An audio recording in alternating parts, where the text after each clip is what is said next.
New মার্কেটের সামনে হঠাৎ একটা পিচ্চি মেয়ে বলে উঠল, বাবা বাবা দেখো ছেলেটা আমাকে চোখ মারছে। ওর বাবা বলল, কোন ছেলে মা, কোথায় সেই হারামজাদা? মেয়েটা ওর হাতের আঙ্গুল আমার দিকে করার সাথে সাথে আমার কলিজা শুকিয়ে গেল। দেখি পাশে দাঁড়িয়ে থাকা ওর বাবা আমার দিকে কটমট দৃষ্টিতে তাকিয়ে আছে। বেডি দেখলে মনে হয় ছোটখাটো একটা দানব। প্রেমিকার সাথে দেখা করব বলে মার্কেটে দাঁড়িয়ে আছি। ওই 4-5 বছরের পিচ্চি মেয়েটা আমাকে প্রথমেই চোখ মেরেছে। প্রথম কয়েকবার পিচ্চিটা মারার পর আমিও দুষ্টামি করে একটা চোখ মেরেছি।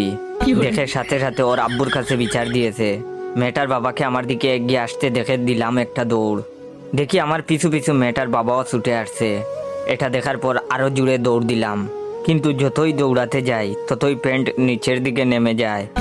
2 হাত দিয়ে কোমরের 2 পাশের প্যান্ট ধরে আছি আর মার্কেটের মধ্য দিয়ে দৌড়াচ্ছি। মনে মনে নিজের বাপের উপর রেগে গেলাম। প্রত্যেকবার প্যান্ট কিনে দেওয়ার সময় এমন ঢিলে ডালা প্যান্ট কিনে দেয়, যার জন্য আমার এই দশা এখন। দৌড়াতে গিয়ে যদি প্যান্ট খুলে যায় তাহলে ইজ্জতের ফালুদা হয়ে যাবে। হঠাৎ বাসার লুঙ্গিটাকে খুব মিস করতে লাগলাম। লুঙ্গি পরে দৌড়ানোর মজাই আলাদা, বাতাসের প্রবাহ খুব কাজে দেয়। হঠাৎ সামনে প্রেমিকাকে দেখে কলিজা আরো শুকিয়ে গেল। আমাকে দৌড়াতে দেখে ও টাইটানিক সিনেমার মতো 2 হাত মেলে দাঁড়িয়ে রইল। আমার প্রেমিকা অভিনয় শিখবে বলে কয়েকদিন আগে একটা কোচিংয়ে ভর্তি হয়েছে। কোচিং করার পর থেকে আমার সাথে এমনভাবে কথা বলে যে বুঝতেই পারি না ও আমার প্রেমিকা না, ছবির নায়িকা। ওর কাছে পৌঁছেই বললাম, চলো এখান থেকে পালাই, না হলে মায়ের একটাও মাটিতে পড়বে না। আমার কথা শুনে প্রেমিকা বলে উঠল, না না না, এ হতে পারে না।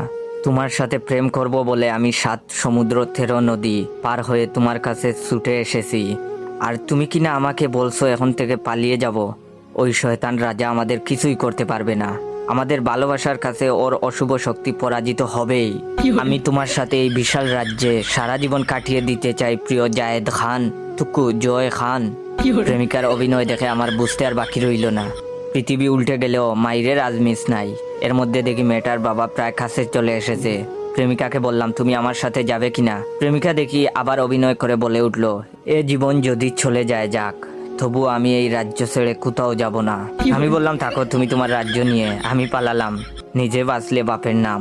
যেই দৌড় দিতে যাব ঠিক তখনই প্রেমিকা আমার শার্ট টেনে ধরে বলল, যেতে চাইলে যেতে দিব না, না না না, যেতে দিব না। তোমায় হৃদমাজারে রাখিব, ছেড়ে দিব না। প্রেমিকাকে বললাম, আল্লাহর দোহাই লাগে আমাকে ছেড়ে দাও। প্রেমিকা আরো শক্ত করে ধরে বলল, না না না, তোমাকে এই সুন্দর রাজপ্রাসাদ ছেড়ে যেতে দিব না। এর মধ্যে পিচ্চি মেয়েটার বাবা এসে আমাকে ধরে ফেললো। কোনো কথা না বলেই নাক বরাবর দিল এক ঘুষি।